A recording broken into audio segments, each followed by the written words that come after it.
ಹಾಕಲ್ಲ ಮೇಡಮ್. ಹೆಂಗೆ ತಪ್ಪೆ ಮಾಡಿದ್ರೆ ಕೇಸ್ ಹೇಗೆ ಹಾಕ್ಲಿಕ್ಕೆ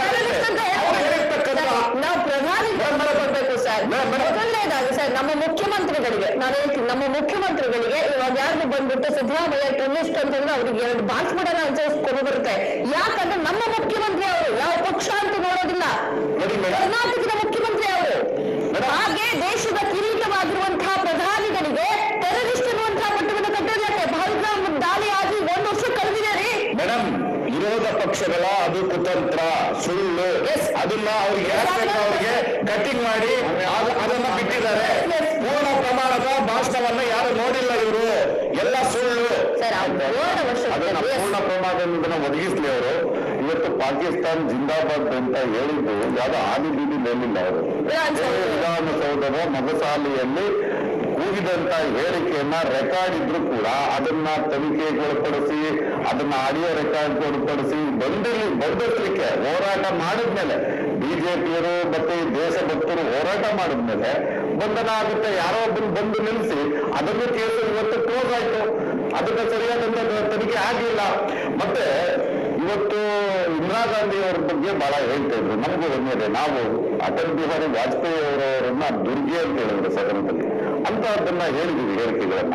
ಮತ್ತೆ ಇದೇ ಜವಾಹರ್ಲಾಲ್ ನೆಹರು ಅವರು ಕೂಡ ಅಟಲ್ ಬಿಹಾರಿ ಅವರ ವಾಕ್ಚಾತುರ್ಯವನ್ನ ನೋಡಿ ಮುಂದೊಂದಿನ ಪ್ರಧಾನಮಂತ್ರಿ ಆಗ್ತಾನೆ ಹುಡುಗ ಅನ್ನುವಂತ ಮಾತನ್ನ ಹೇಳಿದ್ದಾರೆ.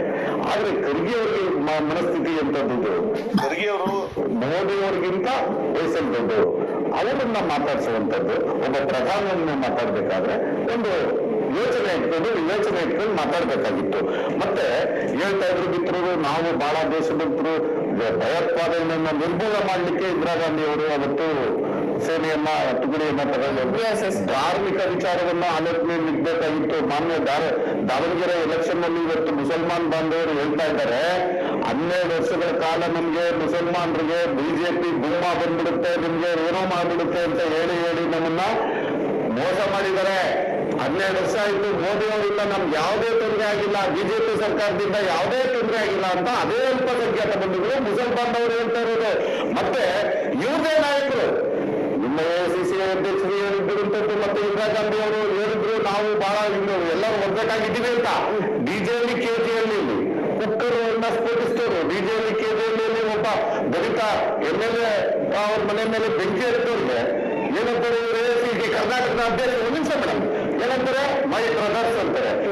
ಯಾವ್ದಿದೆ ಅವ್ರನ್ನ ಸ್ಫೋಟಿಸಿದವ್ರಿಗೆ ಮೈ ಬ್ರದರ್ ಅಂತಾರೆ. ನೀವು ಅವ್ರನ್ನ ಒಪ್ಕೊಳ್ತೀರಿ, ಈ ಕಡೆ ಮೈ ಬ್ರದರ್ಸ್ ಅಂತೀರಿ. ಹೀಗೆ ಮತ್ತೆ ಈಗ ಕಾಂಗ್ರೆಸ್ ಯಾವ ಪರಿಸ್ಥಿತಿಗೆ ಬಂದಿದೆ. ರಾಜೀವ್ ಗಾಂಧಿ ಅವರು ಸತ್ತ ಮೇಲೆ 400ಕ್ಕೂ ಹೆಚ್ಚು ಸೀಟುಗಳನ್ನು ತಗೊಂಡಿದ್ರು. ಅದರ ಇವತ್ತಿನ ಪರಿಸ್ಥಿತಿಗೆ ಇದೇ ರಾಹುಲ್ ಗಾಂಧಿ ಅವರ ಚುನಾವಣೆ, ಅವರ ನೇತೃತ್ವದ ಚುನಾವಣೆ 40 ಸೀಟಿಗೆ ನಿಂತಿದ್ದಾರೆ. 40 ಸೀಟ್ಗೆ ಅನೇಕ ಪಕ್ಷಗಳನ್ನ ಜೊತೆಗೆ ಇಟ್ಕೊಂಡು ಇವತ್ತೇನೋ 90 ಸೀಟಿಗೆ ಇವಾಗ ಬಂದಿದ್ದಾರೆ. ನೆರೆ ಹೇಗಿರ್ಬೇಕು ಹಾಗಾಗಿ ಹೇಳಿಕೆ AICC ಅಧ್ಯಕ್ಷರಾದಂತವರು ರಾಜಕಾರಣಿಗಳು ಬಿಜೆಪಿ RSS ಇದನ್ನ ಹೇಳೋದನ್ನು ಬಿಟ್ಟು ದೇಶದ